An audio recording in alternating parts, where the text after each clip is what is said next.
कोई भी बंदा इस वीडियो को अपने YouTube चैनल पर री अपलोड कर सकता है। कोई कॉपीराइट स्ट्राइक नहीं मिलेगी। धन्यवाद।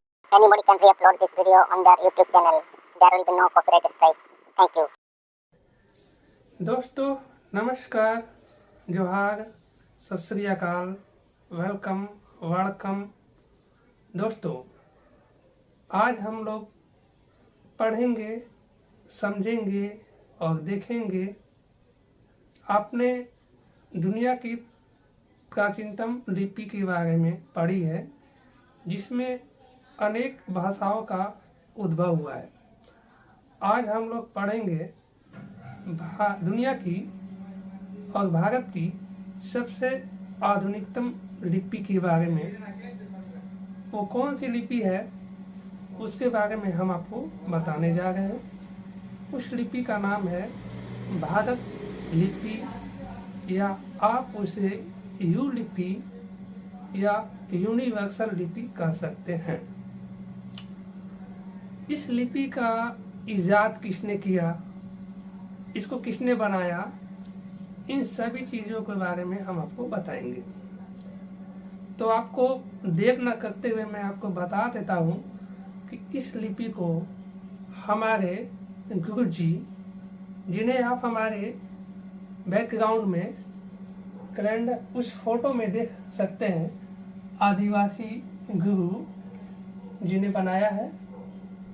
और गुरु जी का नाम जो है स्वर्गीय श्री करण हंसदा है।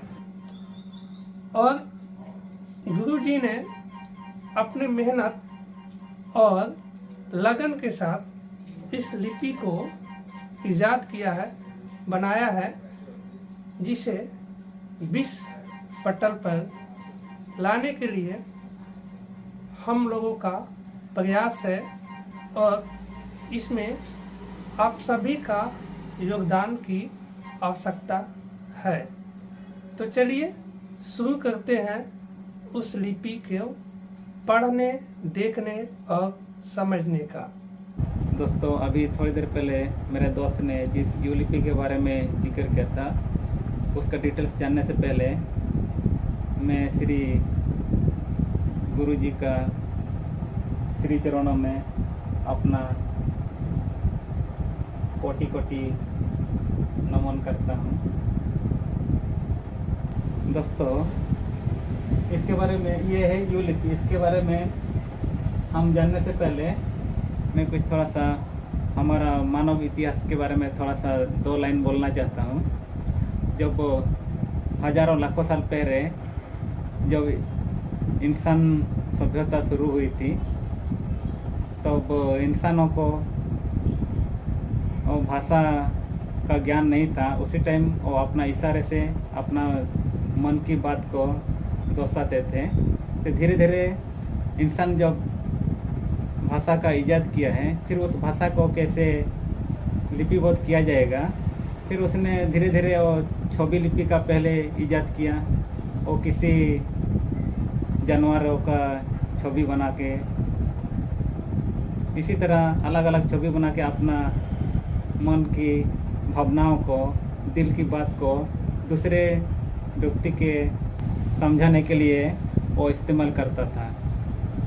इसी क्रम में जब इंसान ने जो लिपि का आविष्कार किया, तो उनमें से बहुत सारा लिपि जो अभी हम पढ़ रहे हैं, हिंदी, इंग्लिश, कोई भी अभी जो जैसा है वो पहले ऐसे नहीं था। वो जो उसका हम अगर गूगल में भी सर्च करेंगे तो उसका ओरिजिनल लिपि अलग ही है, ठीक है। और उसको अभी मॉडिफाई करके अभी का फ़िलहाल का जो हिंदी इंग्लिश है वो अभी बना है, ठीक है। अभी जो हमारे पास जितना भी दुनिया भर में जो लिपि है, उसमें हम जब लिखते हैं तो हर जितना अलग अलग भाषाएं हैं, उनका शब्द है, उनको सही तरीके से प्रदर्शित करने में दिक्कतें आ रहा था।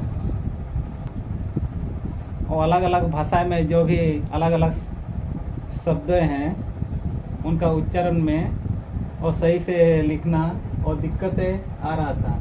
तो हमारे गुरुजी ने उसको काफ़ी गहराई से अध्ययन किया। उसके बाद जो उसने ये यू लिपि मतलब यूनिवर्सल लिपि। यूनिवर्सल लिपि का मतलब इस लिपि में किसी भी भाषा का कोई भी शब्द को हम बिल्कुल हम जैसे बोलते हैं उसी तरीक़ा से हम लिख सकते हैं। तो पहले थोड़ा सा हम उसका परिचय ले लेते हैं लिपि में। इस लिपि में कुल 40 लेटर्स है, अल्फ़ाबेट्स सिर्फ 40 है। हम अगर हिंदी देवनागरी में देखेंगे तो 100-150 के करीब होगा। फिर भी हम उतना सारे सीखने के बाद भी हम किसी शब्द को कुछ शब्द को हम सही तरीक़े से नहीं लिख पाते हैं। और इंग्लिश में आप बोल सकते हैं कि इंग्लिश में तो इससे भी थोड़ा कम है। ये मैं अगर बोल रहा हूँ इसमें 40 है तो इससे कम तो इंग्लिश में है। लेकिन इंग्लिश में जब हम लिखते हैं उसमें भी हम उसका प्रोनाउंसिएशन जो उच्चारण है शब्दों का वो सही तरीके से नहीं आ पाता है। एक ही शब्द लिखना, जैसे मैं यहाँ पे एक एग्जांपल देता हूँ। ये यहाँ पे लिखा हुआ है इंग्लिश में, ये है टाटा।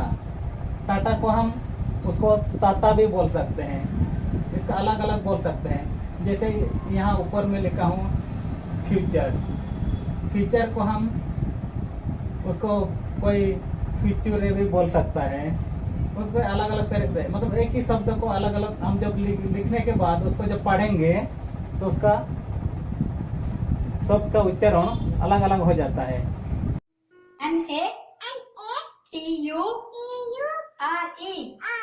NATURE नटूरे FUTURE फुटूरे। लेकिन ये जो नया लिपि है, ये यू लिपि जो है, इसमें जब हम किसी भी शब्द को लिखेंगे उसका उच्चारण सिर्फ एक ही होगा।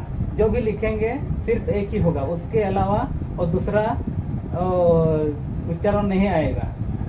हम जो लिखेंगे दूसरा आदमी जब पढ़ेगा बिल्कुल वैसा ही हम हमारा मन में जो शब्द का जो मीनिंग रहता है, जो उच्चारण रहता है, दूसरा जब पढ़ेगा उसी टाइम में वो बिल्कुल वही चीज़ पढ़ेगा। जैसे हमारा यहाँ पे अलग अलग उच्चारण आता है। ये फ्यूचर को फ्यूचर ऐसे प्रोनाउंसिएशन आ रहा है, इसी तरीके का उसमें गलतियाँ नहीं होगी। तो हम थोड़ा सा जान लेते हैं ये यू लिपि में कौन कौन सा लेटर्स है, उनका नाम क्या क्या है, ठीक है।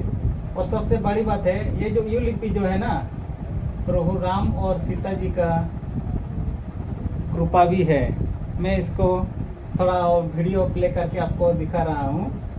ये 40 टन वजन की 2 विशाल शालिग्राम शिलाएं हैं। इनमें एक का वजन 26 टन और दूसरे का 14 टन है। ये 40 टन वजन की 2 विशाल शालिग्राम शिलाएं हैं। इनमें एक का वजन 26 टन और दूसरे का 14 टन है। श्री राम सीता और इस लिपि के साथ क्या संयोग है, जो महान संयोग है, उसके बारे में थोड़ा मैं आपको बताना चाहता हूँ। देखिए इसमें काउंट करके दिखाता हूँ आपको कितना लेटर्स है। 1 2 3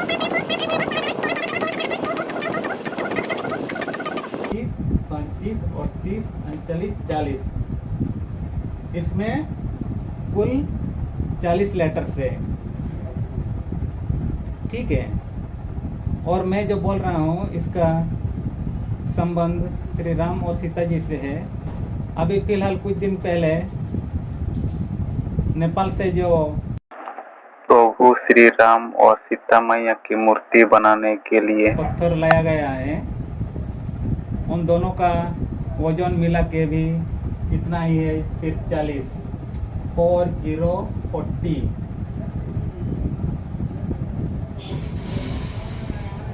इसमें वो जो राम और सीता मैया की मूर्ति बनाने के लिए जो नेपाल से शिला लाया गया है, उनका कुल वजन है 40 टन। ये 40 टन उनका वजन है। और ये जो लिपि है, इन लिपि का कुल संख्या भी 40 है। तो इससे पता चलता है कि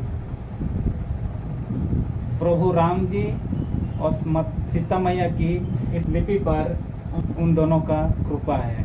ठीक है, आप देखते हैं इन लिपि का नाम के बारे में।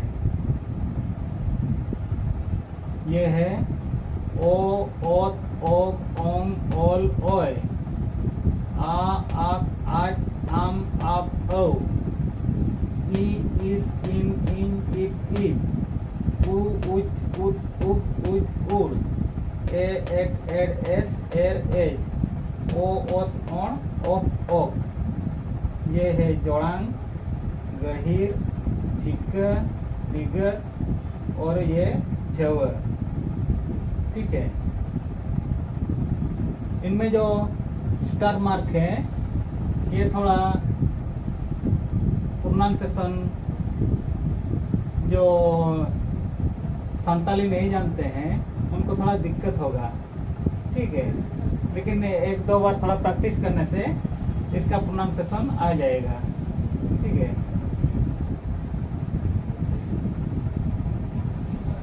ये लिपि जिन्होंने आविष्कार किया है इनका अपना मदर टंग संताली है, इसलिए ये जो प्रोनाउंसिएशन वगैरह है थोड़ा सा आपको टिपिकल या कठिन लग सकता है, लेकिन एक आध बार थोड़ा सा प्रैक्टिस करने से ये ऑटोमेटिक आपको आ जाएगा। ये है आज। अगर आप इसको बोलने की कोशिश करेंगे तो आपको थोड़ा सा शुरू में दिक्कत होगा आज बोलने में। आज के बदले आप बोलेंगे आज। ये आज नहीं है, ये आज। ठीक है, और आप एक बार ट्राई करके देखिए आज। ठीक है, वो थोड़ा आपका साउंड जो है ना थोड़ा सा लो होना चाहिए। आज आज थोड़ा सा साउंड ज़्यादा हो रहा है, उसका हाई जा रहा है। ठीक है,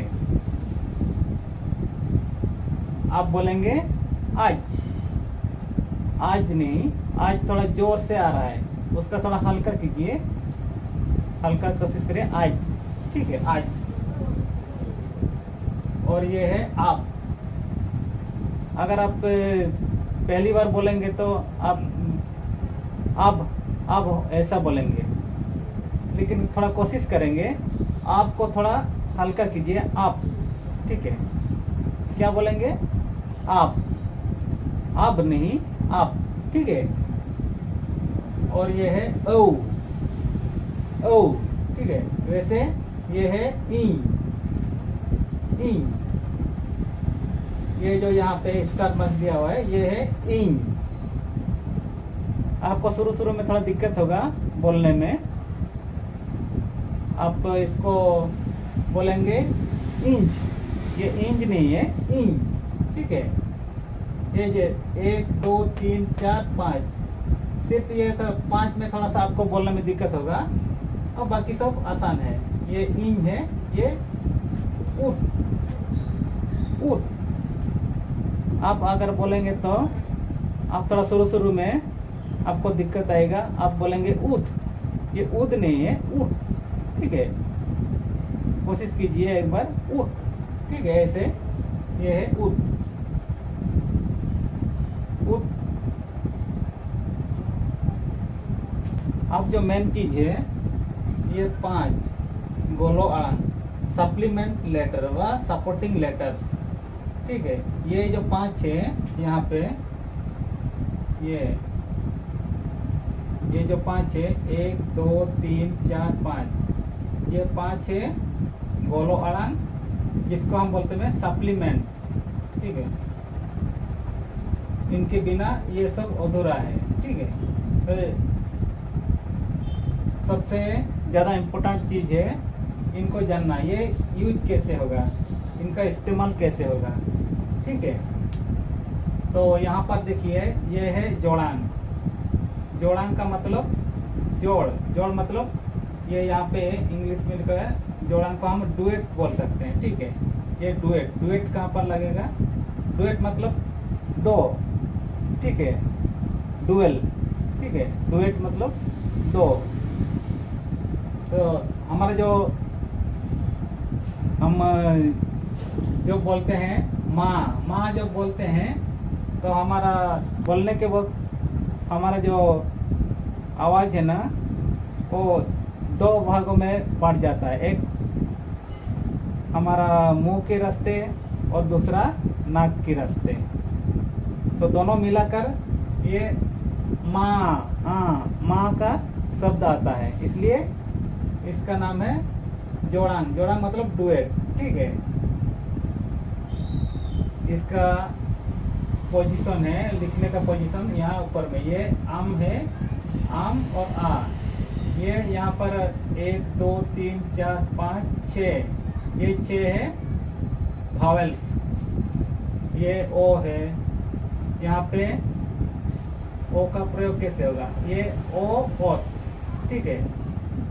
ओत और ओ, ये देखिए यहाँ ओत, ये ओत और ये ओ, ओत और ओ मिलने से तो हो जाता है। ठीक इसी तरह अगर यहाँ पर हम आ लिखेंगे, आ तो हो जाएगा ता। ठीक इसी तरह अगर यहाँ पे ई लिखेंगे, ये वाला ई, ती हो जाएगा। अगर इसमें ऊ लिखेंगे तो ये तू हो जाएगा, ठीक है। ये है ऊ अगर लिखेंगे तो हो जाएगा तू। ठीक इसी तरह ये ए अगर लिखेंगे तो ते हो जाएगा। और ये ओ, ये थोड़ा बड़ा हुआ है, ये छोटा ओ और ये इधर बड़ा ओ है, ठीक है। बाद आते हैं, ये रहा गहीर और डिपर। जो हमारा बोलने का समय में जो शब्द थोड़ा सा अंदर से आता है, ठीक है। जैसे कि यहाँ पर हक्कू, ये संताली में हक्कू का मतलब मछली। अगर इसको हम जब हिंदी में लिखते हैं तो क्या होता है, हक्कू। हिंदी में इसका सही प्रोनाउंसिएशन नहीं लिख पाएंगे, ठीक है। हिंदी में अगर लिखने की कोशिश करेंगे तो वो होगा हक्कू। ये जो हम गहीर, ये डिपर सिंबल यहाँ पे आ में अगर आ के नीचे यहाँ देंगे तो हो जाता है हक्कू। ये जो हम गहीर, ये डिपर सिंबल यहाँ पे आ में अगर आ के नीचे यहाँ देंगे तो हो जाता है हक्कू, ठीक है, हक्कू। इसको अगर हटाएंगे तो होगा हस्कू। अगर ये जो गहीर नहीं रहेगा तो होगा हक्कू। अगर इसको हम फिर इधर दे देंगे तो होगा हक्कू। यहाँ पर ये सिंबल, ठीक है, ये गहीर सिंबल अगर देंगे यहाँ पर आ के नीचे तो हो जाएगा हक्कू। उसके बाद देखते हैं झिक्कर।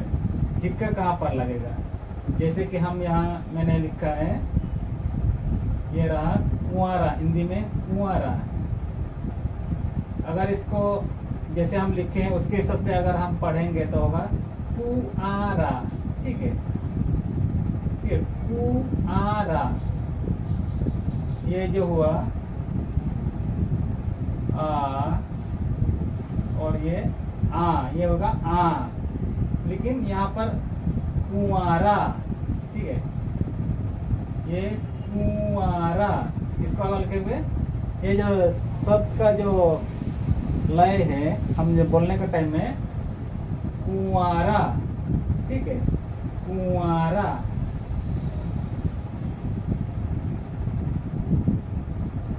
फिर इसी तरह यह है गहीर, इसको हम बोलेंगे इसको जार्क।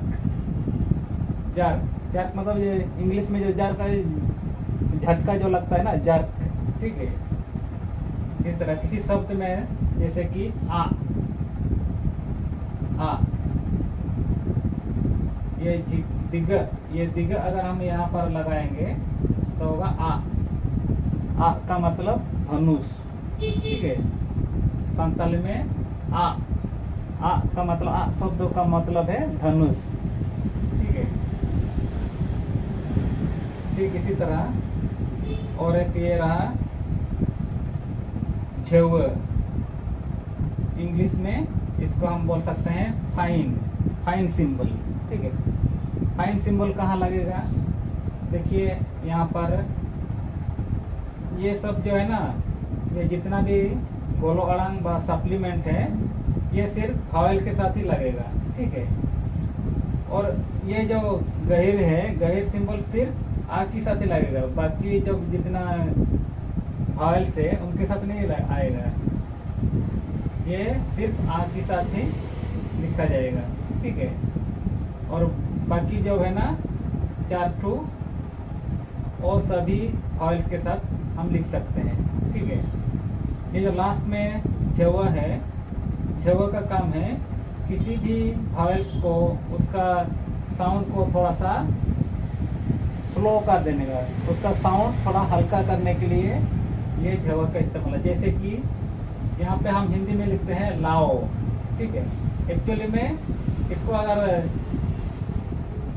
लेटर टू लेटर हम बोलने की कोशिश करेंगे तो होगा लाओ। ये तो ओ है, अगर उसे जैसे हम लिखा है, हमने जैसे इसको लिखा है, अगर उसी के हिसाब से हम इसको बोलेंगे तो ये क्या होगा? लाओ। ठीक है, अब देखिए कितना इसमें क्लैरिटी आ रहा है। अगर इसको हम यू लिपि में लिखेंगे तो क्या होगा? लाओ। ये जो ओ है, ये ओ है, इसका साउंड थोड़ा सा हल्का हो रहा है। ठीक है, यू लिपि में हम इसको जब लिखते हैं तो होता है लाओ। अगर ये इसको हटा देंगे, इसको हटाएंगे, ठीक है, ये झवा को हटाएंगे तो क्या होगा? लाओ। ठीक है, इसको हम हटाएंगे, फिर लिखेंगे, ये झवा यहाँ पर सिंबल देंगे, ये जो झवा का सिंबल है मैंने यहाँ पर, और झवा का सिंबल दिया तो अभी क्या हुआ? लाओ। ठीक है, ये ऐसे एस की तरह आएगा।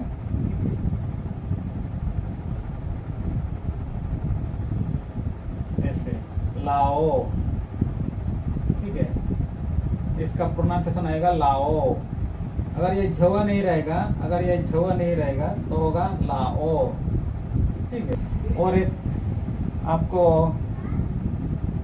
बताना है कमेंट में, इंग्लिश में हम जो भी लिखते हैं उसका मतलब अलग अलग शब्द होने, मतलब उच्चारण उसका अलग अलग प्रोनाउंसिएशन आने से कितना दिक्कतें आ सकती है। आप इस शब्द को देख करके पता चल जाएगा।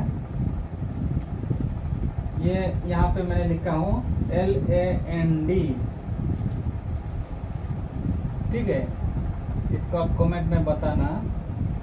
ठीक है, इसी तरह का दिक्कतें इस लिपि के साथ नहीं होगा। आप जो भी आपका मन में है, बस आप जो लिखेंगे इस लिपि में आप जो भी लिखेंगे, बिल्कुल आप जो लिखे होंगे दूसरा बिल्कुल सेम टू सेम वही पढ़ेगा। ठीक है,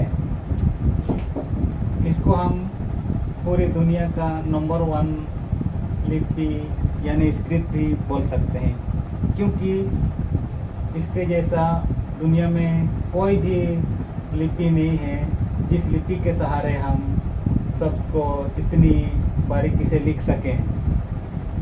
तो ये हमारा हिंदुस्तान के लिए बहुत गौरव की बात है, प्राउड की बात है। आप इस वीडियो को जितना ज़्यादा से ज़्यादा शेयर कर सकते हैं कीजिए।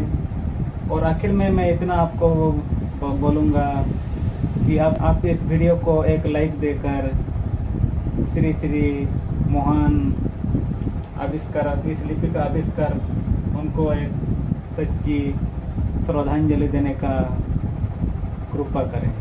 आपका जो भी डाउट है आप कमेंट करके बताइए। इसके बारे में और ज़्यादा डिटेल्स फिर नेक्स्ट वीडियो में बताऊंगा। ठीक है, आज के लिए इतना ही। फिर मिलेंगे दूसरा नेक्स्ट वीडियो में, दूसरी वीडियो में। तब तक के लिए जय हिंद।